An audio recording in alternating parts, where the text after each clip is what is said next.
মারাত্মক ঘটনা। দর্শক দেখুন, ছেলে ধরা সন্দেহে গণপিটুনি মহিলাকে, পুলিশের গাড়ি ভাঙচুর, গুজবের জেরে রণক্ষেত্র বারাসাত। বীভৎস ঘটনা। একেবারে রাস্তাতে ফেলে মারধর, লাথি, জুতো, লাঠি, ইট পাটকেল দিয়ে একেবারে কার্যত থেতলে থেতলে মারধর। মারাত্মক ভিডিও। আমি দর্শক আপনাদেরকে সেসব ভিডিও পুরোপুরি প্লে করে দেখাতে পারবো না। বিভৎস। আমাদেরকে দেখতে হয়, খবর করতে গেলে দেখতে হয়, জানতে হয়, কিন্তু আমি নিজেই সবটা দেখতে পারছিলাম না, এতটাই সেন্সিটিভ। বিভৎস মারধর এবং পুলিশের গাড়ি ভাঙচুর, পুলিশের সামনে, পুলিশের হাত থেকে ছিনিয়ে মারধর। পুলিশকে তো দেখছিলাম যে তারা যেন ওই দর্শকের ভূমিকাতে চলে এসছেন, কিছুই করতে পারছিলেন না সেই সময়। পরে আবার পুলিশের বাহিনী গিয়ে পরিস্থিতি সামাল দিয়েছে, কিন্তু ওই সময় যা দেখছিলাম মারাত্মক ঘটনা। আমি আপনাদেরকে ভিডিওটা প্লে করতে পারবো না, একটু জাস্ট ফরওয়ার্ড করে করে খানিকটা বোঝাতে পারি। এই হচ্ছেন মহিলা এবং তার এক সঙ্গী, তারা যাচ্ছিলেন বারাসাতের ওই মোল্লাপাড়া, কাজীপাড়া, ওই সব এলাকার ঘটনা। দুটো ঘটনা ওখানে ঘটেছে। ছেলে ধরা সন্দেহে ব্যাস মারধর, কোনো মানামানি নেই, মহিলা না পুরুষ কোনো মানামানি নেই, মারধর, বিভৎস ঘটনা। যারা, আমি জানি না আপনারা মিডিয়াতে দেখেছেন কিনা, অন্য কোনো মিডিয়া ভিডিও ডিসপ্লে করেছে কিনা, কিন্তু আমি দেখাতে পারবো না। ইউটিউবে খুব এগুলো আটকেও দেয় এইসব জিনিস দেখালে। দেখুন, এই যে মানে এই মহিলাকে পুলিশের এক কর্মী, মহিলা কর্মী, উনি তো ধরে রয়েছেন, ধরে নিয়ে যাচ্ছেন, গাড়িতে তোলার চেষ্টা করছেন, মানে ওখানে চলছিল ওইসব, তারপরে উদ্ধার করে পুলিশ যখন নিয়ে যাওয়ার চেষ্টা করছেন পুলিশের এই মহিলা কর্মী, তখন পেছনে যে ব্যক্তি দাঁড়িয়ে রয়েছেন, ওই যে আসছেন, দাঁড়িয়ে না, গেঞ্জি পরে আসছেন না, পিঙ্ক টাইপের, আমি ওই ভিডিও ডিসপ্লে করা যাবে না। মানে পুলিশ কর্মী যখন মহিলাকে নিয়ে গাড়িতে মানে ওঠানোর জন্য যাচ্ছিলেন, সেই সময় হঠাৎ করে পেছন থেকে মানে এসে একেবারে মহিলার পেছনে এক লাথি। মানে এসব দেখানো যাবে না দর্শক, দেখানো যাবে না। যখন ছুটে ছুটে পুলিশের কর্মীরা নিয়ে যাচ্ছিলেন গাড়ির দিকে, এই যে ছুটে ছুটে, তখন একেবারে মানে লাথি, বিভৎস।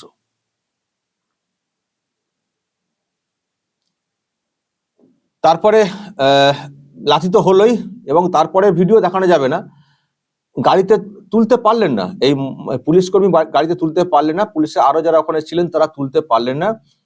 হাত থেকে কার্যত ছিনিয়ে গাড়ির সামনে চুলের মুঠি ধরে বিভৎস মারধর। আমি কি বর্ণনা দেব, আমার মনে হয় বর্ণনাতেই আপনাদের গায়ে পশম খাড়া হয়ে যাচ্ছে। বিভৎস। এই ভিডিও কি দেখাবো, আমি আর দেখাতে পারবো না দর্শক। ওই অংশটা পুলিশের গাড়িতে ভাঙচুরের, এটা এই যে লোকজন সব রয়েছে না, আমি একেবারে বিভৎস দর্শক, বিভৎস। আমি জাস্ট ফরওয়ার্ড করে করে আপনাদেরকে বোঝানোর চেষ্টা করছি। জাস্ট দেখছেন পুলিশের গাড়ির সামনের কাঁচটা ভেঙে দেওয়া, আবার কেউ কেউ সব ভিডিও টিডিও করছেন, এইসব হয়েছে। এটা একটা মহিলাকে মারা দৃশ্য। আর একটা ভিডিও আমি দেখাতে পারি, এই জায়গাটা, এখানটা খানিকটা ডিসপ্লে করছি, কারণ যেহেতু ছবিটা ডিরেক্টলি দেখা যাচ্ছে না। এখানে দেখুন কিভাবে মানে করা হচ্ছে, মারধর করা হচ্ছে। এখানে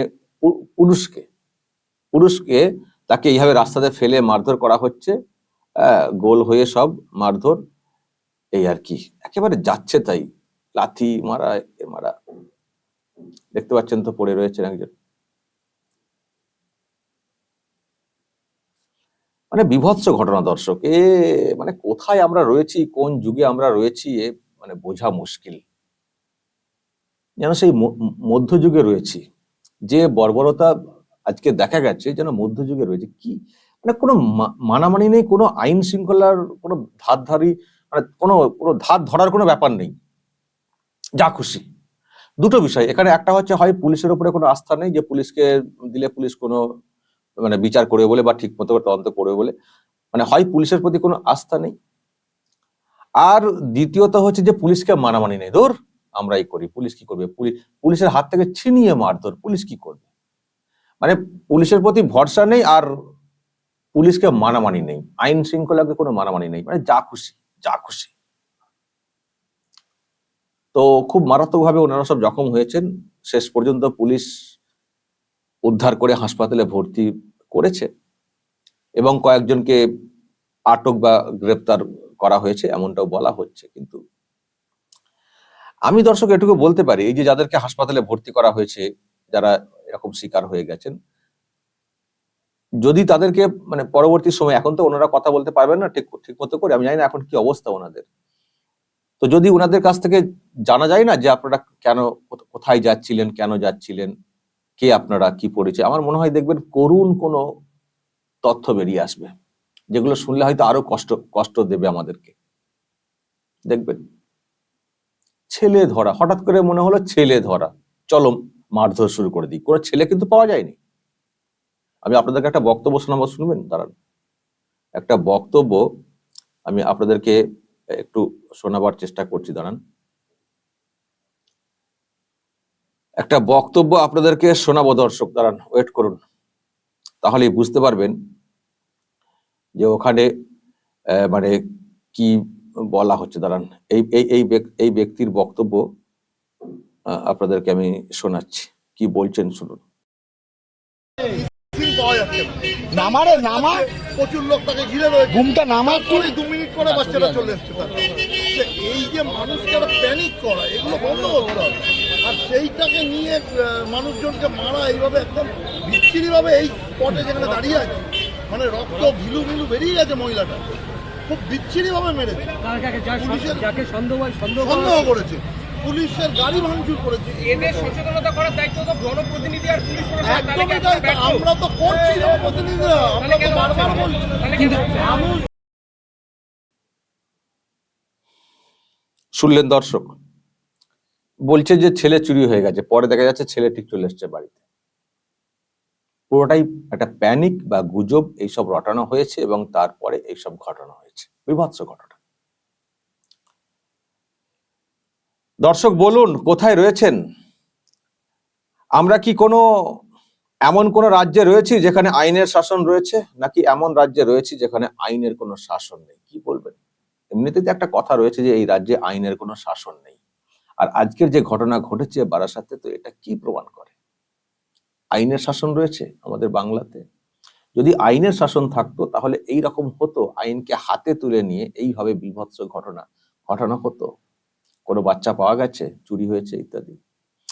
আসলে এখানে একটা ঘটনা ঘটেছিল, সেটা হচ্ছে 9 জুন একটি বাচ্চা নিখোঁজ ছিল, পাওয়া যাচ্ছিল না, তারপরে তার দেহ উদ্ধার হয়েছিল এবং সেটাকে নিয়েও আবার যে কথাগুলো বলা হচ্ছিল যে তার দেহে নাকি চোখ ছিল না, চোখ উপড়ে নেওয়া হয়েছিল, কিডনি খুলে নেওয়া হয়েছিল, এইসব বলা হয়েছে। কিন্তু পুলিশ আবার বলেছে যে না, এরকম কোনো নমুনা পাওয়া যায়নি, মানে কোনো চিহ্ন পাওয়া যায়নি যে চোখ উপড়ে নেওয়া ইত্যাদি কোনো পাওয়া যায়নি।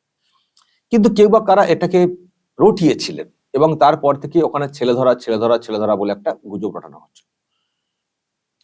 তো সেই রটনার জেরে আজকে এইরকম একটা ঘটনা ঘটে গেল।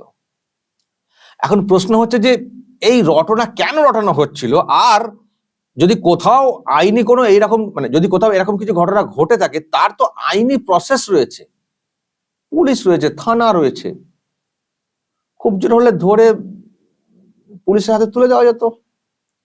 সেটা না করে পুলিশের হাত থেকে ছিনিয়ে মারধর, এত সাহসটা আসে কোত্থেকে? এত সাহসটা আসে কোত্থেকে যে পুলিশের হাত থেকে একেবারে ছিনিয়ে মারধর? কাজীপাড়া, মোল্লাপাড়াতে এত সাহস আসে কোত্থেকে?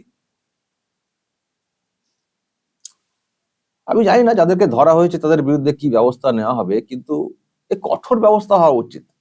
এবং আপনারা হয়তো জানেন যে নতুন যে পুলিশি আইনটা আনা হয়েছে পার্লামেন্টে পাশ করে, এর আগের যে সরকার যেটা পাশ করেছে, এই যে লিঞ্চিং, এই যে গণপিটুনি, এর এর এই এর বিষয়ে কঠোর শাস্তির বিধান কিন্তু ওখানে দেওয়া হয়েছে। আমি জানি না সেই মতো এগোবে কিনা প্রসেসটা, কিন্তু যে ঘটনা ঘটানো হয়েছে যেন যেন একেবারে মানে সব আনন্দে আত্মহারা, মারতে পারছে, আনন্দে আত্মহারা, জব্দ করতে পারছি, ধরে মারতে পারছি, ওরে বাপ রে বাপ, বিরাট একেবারে কাজ করে ফেলছে। ও চোর ধরেছি, চোর ধরে কি কি পেয়েছে?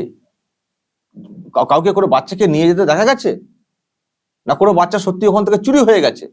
যে ঘটনা ঘটেছে 9 তারিখে, সে তার অন্য প্রেক্ষিত রয়েছে, অন্য ব্যাপার রয়েছে, সেই বিষয়ে তদন্ত চলছে। সেটাকে কেন্দ্র করে ছেলে ধরা বলে একটা গুজবকে রটিয়ে দিয়ে আর রাস্তাতে ফেলে এই রকম একটা বর্বরতার মতো একটা আচরণ, এটা কাঁ তাক মেনে নেওয়া যায়? কোথায় রয়েছে আমরা, যেখানে একজন মহিলার কোনো নিরাপত্তা নেই? রাস্তাতে ফেলে এমন মারধর করা হয়েছে যে মাথার ঘিলু বেরিয়ে গেছে, যেটা বলা হচ্ছে। কোথায় রয়েছে আমরা? এখানে কোনো আইনের শাসন চলছে দর্শক? আর পুলিশ আজকে কি করেছে? পুলিশ নিয়ে যাচ্ছে, পুলিশের হাত থেকে ছিনিয়ে মারধর, পুলিশের সামনে মারধর। যেখানে পুলিশ সেখানে মানুষ নিরাপদে থাকতে পারবেন না। আমরা অনেক সময় কি ভাবি যে পুলিশ এসে গেছে মানে বাবা বেঁচে গেলাম, কিন্তু দেখছি পুলিশ আছে, পুলিশের সামনে মারধর করা হচ্ছে, পুলিশ আটকাতে পারছে না। পরে আবার বিরাট নাকি বাহিনী টাহিনী নিয়ে গিয়ে ততক্ষণে তো যা হবার হয়ে গেছে। আমি তো সেসব ভিডিও দেখাতে পারছি না আপনাদেরকে, যেভাবে তুলে আনা হচ্ছিল দেখলেই কষ্ট পাবেন আপনারা, যাদেরকে মারধর করা হয়েছে। বিভৎস ঘটনা দর্শক, এইসব ঘটনা সহ্য করা যায় না। বাংলার ঘটনা, এটা আমার মনে হয় যারাই দেখছেন শুনছেন বা ভিডিও সোশ্যাল মিডিয়াতে তো ভাইরাল হয়ে গেছে, অনেকে হয়তো ডিরেক্ট ভিডিও দেখছেন, আমার মনে হয় সবাই আটকে উঠছেন। আর এই প্রশ্ন নিশ্চয়ই সবাই করছেন যে বাংলাতে হচ্ছেটা কি? আজকে যদি অন্য কোনো রাজ্যে সামান্য একটা কিছু ঘটনা ঘটে যায়, আবার যদি সেটা উত্তরপ্রদেশ হয়ে যায় বা গুজরাট হয়ে যায়, তাহলে তো আর কোনো কথাই নেই। টিম পাঠিয়ে এই পাঠিয়ে সেই পাঠিয়ে কত কি দেখানোর চেষ্টা হয়। কোথাও এইরকম কিছু ঘটনা ঘটলে আমরা সেটাকে সাপোর্ট করি না। কিন্তু প্রশ্ন ওঠে, যারা অন্যান্য রাজ্যের ঘটনা নিয়ে সরব হন, টিম পাঠান, আজকে সেই রাজ্যে তাদের পরিচালিত রাজ্যে কি হচ্ছে? আমি আবারও বলছি দর্শক, যখন ওনারা কথা বলবেন একটু সুস্থ হয়ে, দেখবেন সেসব ঘটনা শুনলে হয়তো আপনারা আঁতকে উঠবেন যে এদেরকে এইভাবে সন্দেহ করে মারধর করা হয়েছে। আবারও বলছি, এখন প্রশ্ন হচ্ছে যে এত সাহস আসে কোত্থেকে? যেখানে রাজ্য একটা সরকার দ্বারা পরিচালিত, একটা সরকার রয়েছে, পুলিশি সিস্টেম রয়েছে, তারপরেও এত সাহস, এবং পুলিশের হাত থেকে ছিনিয়ে মারধর, পুলিশের সামনে মারধর, লাঠি, মহিলাকে, এত সাহস আসে কোত্থেকে? দর্শক বলবেন আপনাদের যা বলার কমেন্ট বক্সে, নজর রাখবেন আরামবাগ টিভিতে।